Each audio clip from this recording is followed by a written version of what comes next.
빌립보서 3장 1절에서 11절까지입니다. 끝으로 나의 형제들아 주 안에서 기뻐하라. 너희에게 같은 말을 쓰는 것이 내게는 수고로움이 없고 너희에게는 안전하니라. 개들을 삼가고 행악하는 자들을 삼가고 몸을 상해하는 일을 삼가라. 하나님의 성령으로 봉사하며 그리스도 예수로 자랑하고 육체를 신뢰하지 아니하는 우리가 곧 할례파라. 그러나 나도 육체를 신뢰할 만하며 만일 누구든지 다른 이가 육체를 신뢰하는 것이 있는 줄로 생각하면 나는 더욱 그러하리니 나는 8일 만에 할례를 받고 이스라엘 족속이요 베냐민 지파요 히브리인 중에 히브리인이요 율법으로는 바리새인이요 열심으로는 교회를 박해하고 율법의 의로는 흠이 없는 자라. 그러나 무엇이든지 내게 유익하던 것을 내가 그리스도를 위하여 다 해로 여길 뿐더러 또한 모든 것을 해로 여김은 내 주 그리스도 예수를 아는 지식이 가장 고상하기 때문이라. 내가 그를 위하여 모든 것을 잃어버리고 배설물로 여김은 그리스도를 얻고 그 안에서 발견되려 함이니 내가 가진 의는 율법에서 난 것이 아니요 오직 그리스도를 믿음으로 말미암은 것이니 곧 믿음으로 하나님께로부터 난 의라.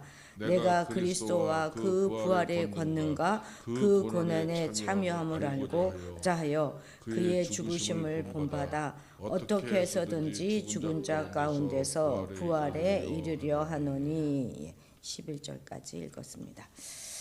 예. 앞에 이제 2장에서는 빌립보서의 첫 번째 주제이죠. 복음의 신앙을 위하여 협력하는 공동체의 연합과 일치의 문제를 다루었다면 이제부터 시작하는 이 3장에서는요. 두 번째 주제이죠. 대적자들을 두려워하지 않는 것, 그것과 연관되어져 있습니다.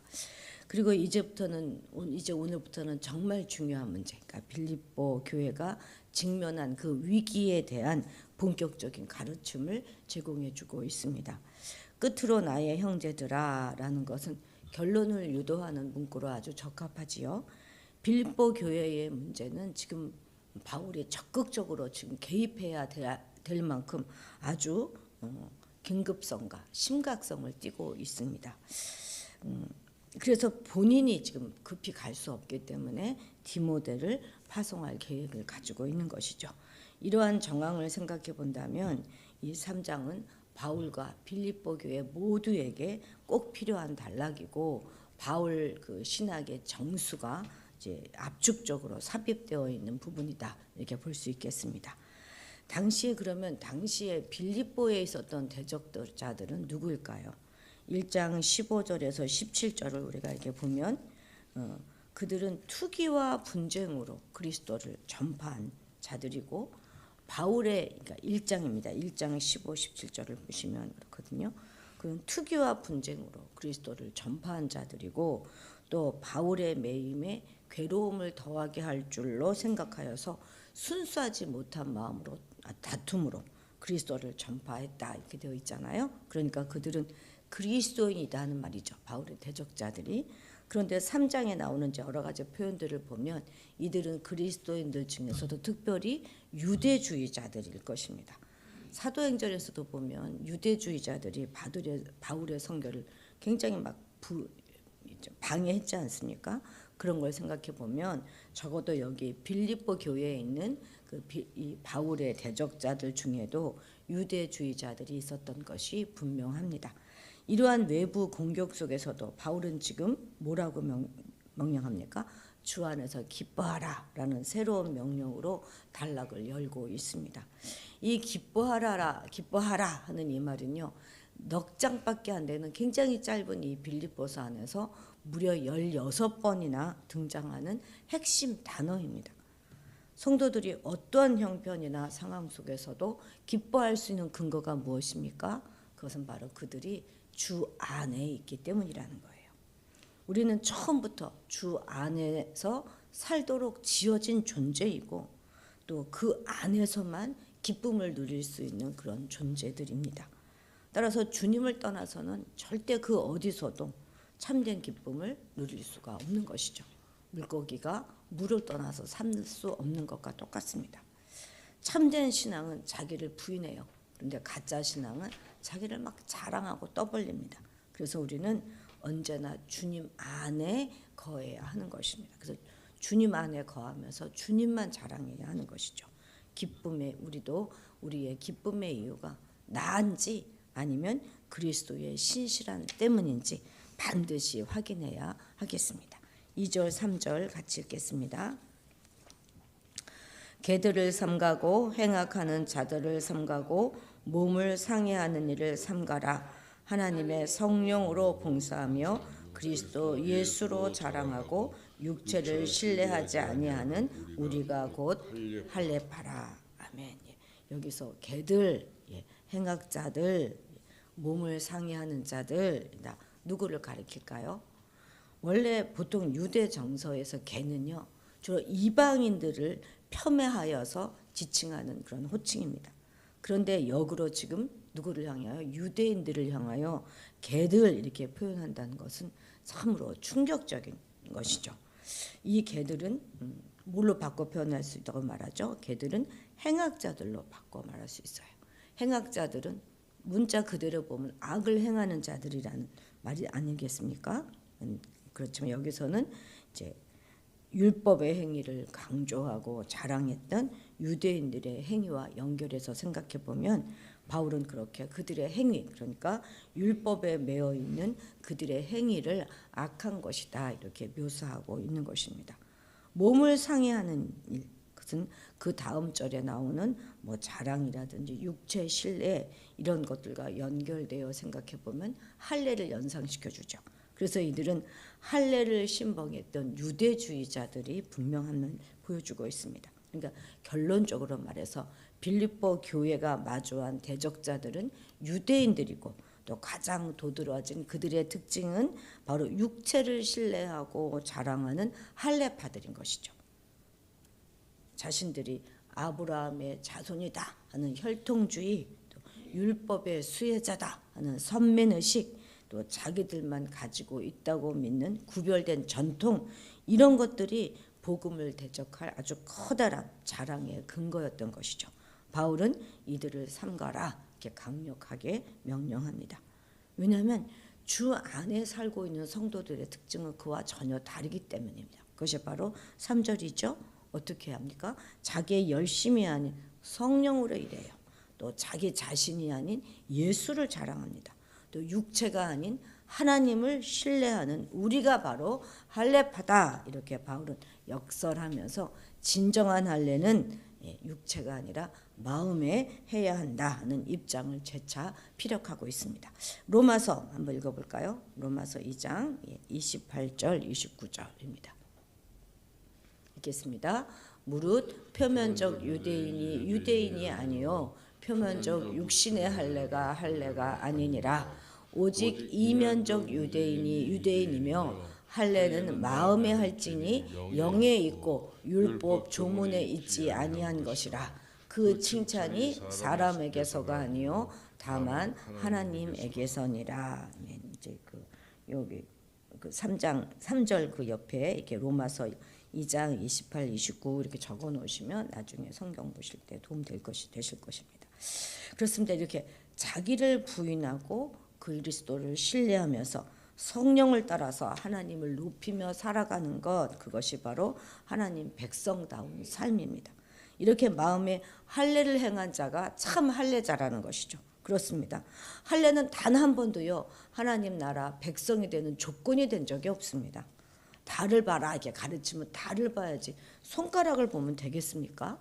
무턱대고 지금 할례를 행하는 것보다 할례를 행함으로써 하나님께서 기대하시는 그 마음이 무엇인가 하는 것을 잘 헤아려서 살아가는 것이 더 중요한 것이죠.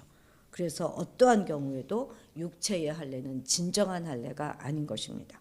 할례는 하나님 나라가 인간의 생식 능력에 있는 것이 아니라 무에서 유를 혼돈에서 질서를 창조해 내시는 하나님만이 세울 수 있는 것이다 라는 것을 고백하는 의식이 바로 할례인 것입니다.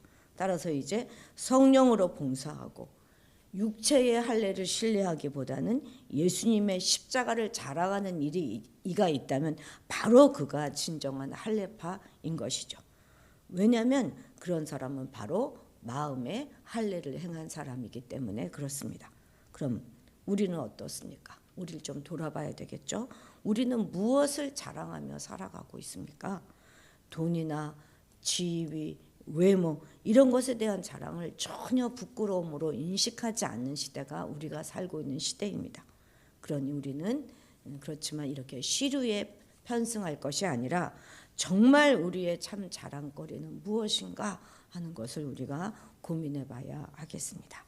이제 4절부터 6절까지는 바울은 이제 유대인의 자랑이 더덥다 하는 것을 들춰내고 있어요. 유대인들이 육체를 신뢰하고 자랑한다면 나도 그에 뒤지지 않다 이게 말하면서 자신의 자랑을 무려 7가지나 나열합니다. 5절 6절 읽겠습니다.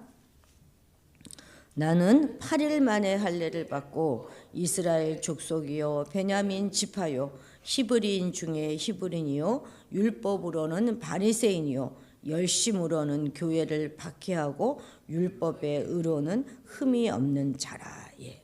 그렇죠. 생후 8일 만에 할례. 얼마나 엄격하게 내가 유대인지 아나 이거죠. 그러니까 철저하게 전통을 따르는 이스라엘 족속 베냐민 지파. 그렇죠. 그러니까 민족의 영광스러운 역사와 아주 남다른 지위를 가진 자기 지파의 소속감이 얼마나 내가 자랑스러운 유산으로 가지고 있는가 하는 걸 보여줍니다. 또 뭐래요? 히브리인 중에 히브리인. 부모가 정통 히브리인으로서 전혀 이방인의 피가 섞이지 않은 순수한 혈통 이것을 강조하는 것인가 동시에 이 아주 히브리인으로서의 엄격한 삶의 방식까지 다 말하고 있는 것입니다.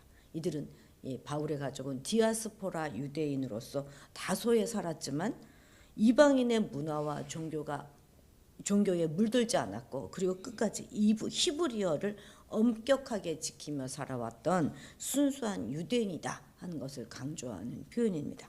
이제 나머지 3가지는 앞에 위에 4가지는 출생과 함께 획득했던 그런 이제 특권이었다면 그 위에 바울의 화려한 그런 생애에 관한 자랑입니다. 율법으로는 바리새인이요. 그렇죠? 이런 표현은 성장과 교육을 반영하는 것인데 어려서 다소에서 예루살렘으로 이제 이사해 왔어요. 그래서 가장 엄격한 가말리엘 문화생으로 자라 교육받아서 마침내 랍비가 된 바리새인이다 하는 말이죠. 이것을 그의 이제 율법에 대한 열심이라고 말한다면 또 이제 교회에 대한 열심도 있죠. 하나님에 대한 열심으로는 교회를 박해하고 그건 진짜 하나님을 위한 열심이죠. 신성모독과 율법을 무효화하는 교회는 응당 심판을 받아야 했고 그들을 잔멸하는 그것이 하나님을 위한 일이다 이렇게 진심으로 믿었기 때문에 전심을 다해서 교회를 핍박했어요. 마지막으로 율법의 의로는 흠이 없는 자이죠.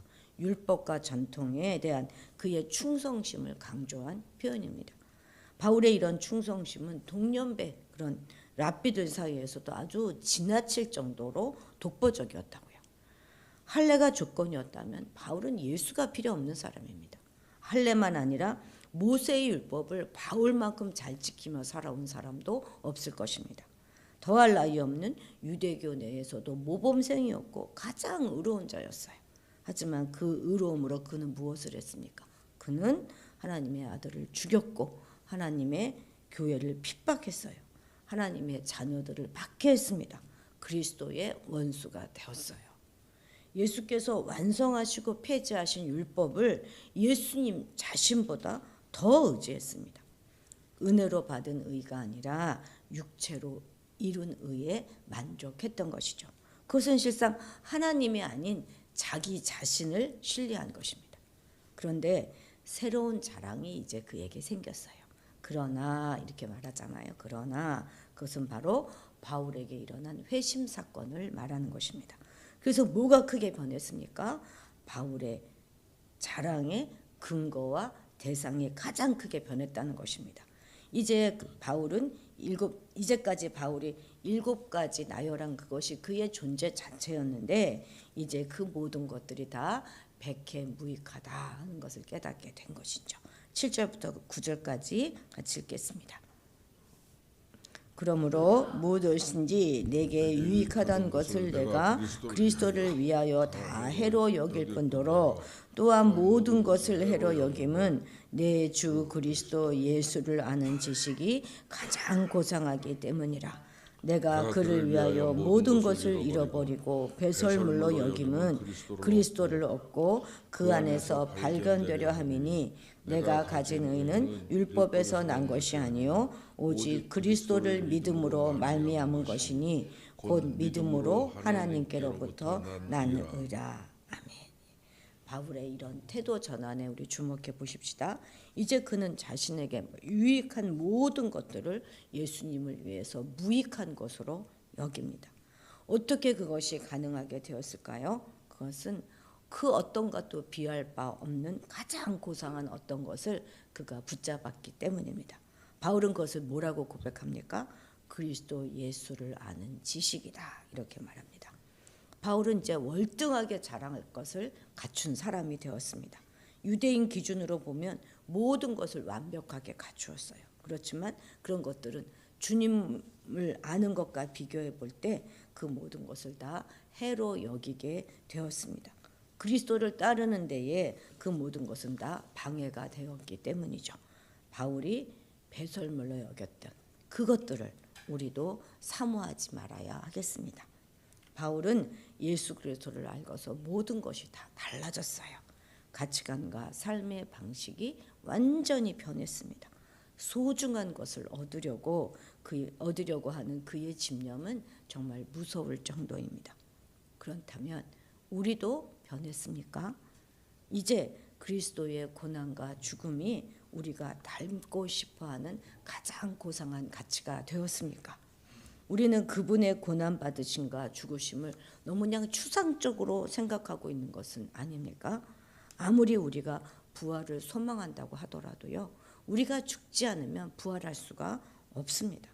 과연 오늘 나는 무엇을 기꺼이 버리고 무엇에 대하여 죽을지 결단하시기 바랍니다. 헛된 자랑으로 자신을 기만하지 마십시다. 어정쩡한 태도로 갈팡질팡하지도 말아야 하겠습니다. 확실한 변화를 보이고 사람들의 시선을 결코 두려워해서는 안 되겠습니다. 그래서 진정 귀하게 여길 것을 귀하게 여기고 버릴 것을 버리고 취할 것을 취해서 잘 간직하고 또 소중히 간직하는 여러분들이 되시기를 바랍니다. 기도하시겠습니다. 정말 거짓 기쁨이 아니라 우리 안에 세상이 줄 수도 없고 알 수도 없는 오직 주님께로부터 기인된 기쁨이 넘치게 되기를 원합니다. 우리의 욕심과 정욕을 십자가에 못 박게 하시고 오직 예수 그리스도께로부터 나오는 고상한 지식으로 살아갈 수 있게 도와주옵소서. 주님의 고난과 죽으심을 내 삶 가운데 그대로 적용하며 살아가게 하옵소서. 내가 가진 모든 것들을 인하여 자랑하며 떠벌리는 삶이 아니라 철저하게 버리고 죽이며 내가 가진 모든 유익과 자랑들을 배설물로 여기는 겸손한 삶을 살아가게 하옵소서. 빌립보 교회를 허물려 했던 악한 자들의 공격이 오늘 이 땅에도 끊임없이 일어나고 있습니다. 거짓 교훈에 흔들리는 우리가 아니라 진리로 든든히 서서 이웃을, 교회를, 가정을, 사회를 그리고 이 나라를 지켜내는 자들이 되게 도와주옵소서. 감사드리며 예수님의 이름으로 기도드렸습니다. 아멘.